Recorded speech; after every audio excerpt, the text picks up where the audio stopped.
Hi, by now you should have watched Shattered Glass or certainly be preparing to watch Shattered Glass. And so I wanted to provide some context for you, some more background on the story so the film will make more sense to you. You probably noted several references to the magazine George, and so I wanted to tell you a little bit about it. The debut issue is the one there with Cindy Crawford dressed up like George Washington, and that was the idea behind the magazine. It was intended to be kind of political, literary journalism, very similar to something like Vanity Fair or Atlantic Monthly. And you can see the founder on the other side, and if you recognize that guy, it's John F. Kennedy Jr., son of President Kennedy. And you'll notice it says the farewell issue. George met a fate similar to its founder, JFK Jr., who was killed in a plane crash, a plane he was piloting with his wife, Carolyn Bessette, and her sister on their way to a wedding in Cape Cod of one of the extended Kennedy family members. And so when shortly after his death, the magazine ended up folding as well. I'm going to play you a little clip here just so you get a little bit of a more taste of JFK Jr. He was tragically killed in a plane crash, as I said, in 1999.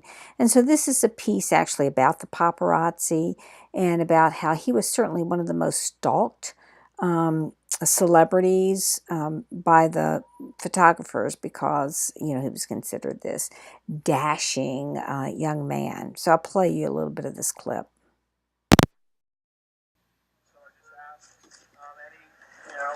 Privacy and the room you can give her, she makes that adjustment. We greatly appreciate it.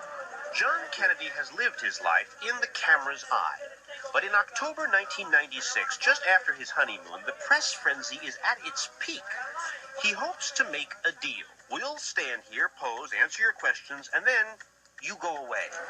Little John's on the way. Little John. You can see how well that worked. The new Mrs. Kennedy is too tempting a target. Though the couple kept their wedding private, Carolyn is getting her first... Sorry for the there, but you can see that he was pursued daily by the paparazzi because he was such a celebrity and part of the whole sort of Kennedy Camelot legacy. Okay, here's a look at one of the other players in Shattered Glass. We've got Chuck Lane. If you've seen the film, he's the editor of Stephen. And so you can see there he is in real life on one side of the screen. And then Mike Kelly, who was the first editor, he's on the other side of the screen. Mike Kelly, as you may know, is now deceased, but Chuck Lane currently works for the Washington Post, where he is a political reporter. And then, of course, there's Adam Pennenberg from Forbes Online, who broke the whole story in Shattered Glass. And this is kind of for fun. There's sort of a cult following, I guess you could say, who have watched Shattered Glass, and somebody along the way has created a Juked Micronics page on Facebook.